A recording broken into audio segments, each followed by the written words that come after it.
Sunday రోజు పొద్దున్నే weather ఇంత టెంప్టింగ్ అనిపిస్తే మీకేం చేయాలనిపిస్తుంది?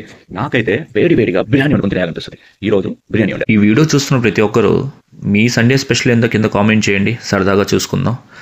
ఎంత పప్పు ఆవకాయకి ప్రేమికులైనా సరే వారానికి ఒకసారి ఈ బిర్యానీ తినడం అనేది ఒక ఎమోషన్గా అయిపోయింది. మీలో ఎంతమందికి బిర్యానీ అనేది ఒక ఎమోషన్ అని నమ్ముతారు? ఒకసారి లైక్ చేసుకోండి. అన్నట్టు చెప్పడం మర్చిపోయాను ఫ్రెండ్స్, ఇది పక్కా బ్యాచులర్ స్టైల్లో మనం చేసుకుంటున్న హైదరాబాద్ బిర్యానీ అంతే తప్ప end to end traditional process అయితే కాదు. మనకు అంత సీను లేదు. సో మీలో ఎంతమంది బిర్యానీ చేయడానికి అటెంప్ట్ చేసి అటు ఇటు వచ్చినా కానీ మేనేజ్ చేసి కంప్లీట్ చేసేసారు? సో ఓవరాల్గా అయితే బిర్యానీ మనం ఫైనల్ స్టేజ్కి వచ్చేసామండి. మన దగ్గర అన్ని ఐటమ్స్ లేకపోయినా ఉన్న ఐటమ్స్ ఏదోలా మేనేజ్ చేసేసుకోవడమే మన ప్రాజెక్ట్ అయిపోయింది. సో ఇలా ఫైనల్ స్టేజ్ బిర్యానీ అయితే మీ ముందుకు తీసుకొచ్చేసాను. ఇంకా టేస్ట్ చేయడం ఒకటే మిగులుంది.